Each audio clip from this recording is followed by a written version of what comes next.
Welcome to Naomi's Filipino Kitchen. Today, I'm going to show you how to cook one of Mark's favorite dishes, a slow-roasted leg of lamb. The meat is so tender, it can be pulled away with a spoon.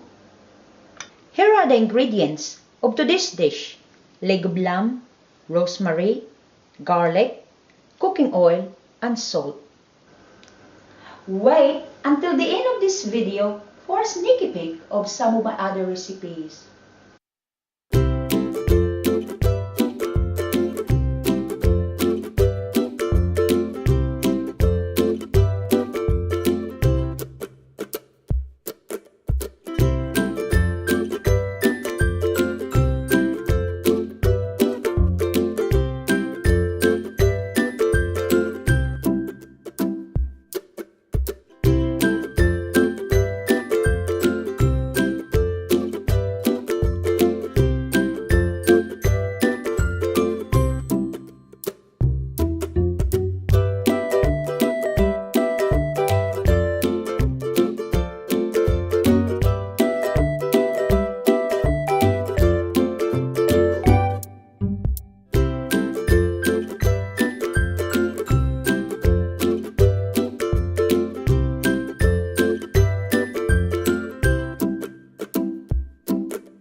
I hope you enjoyed the recipe today, and if you like it, then like it. And if you love it, please subscribe.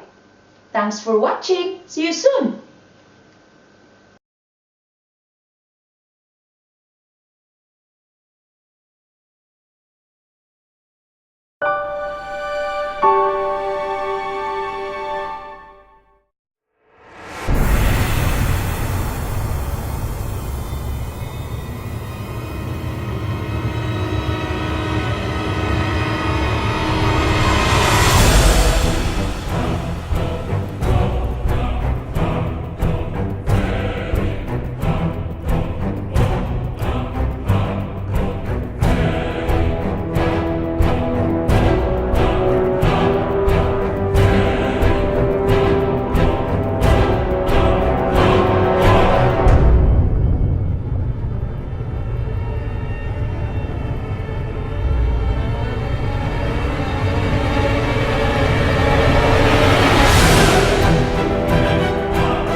Hi guys, if you want to see how I cook beef humba, click here. If you want to see how I cook garlic prawns, click here.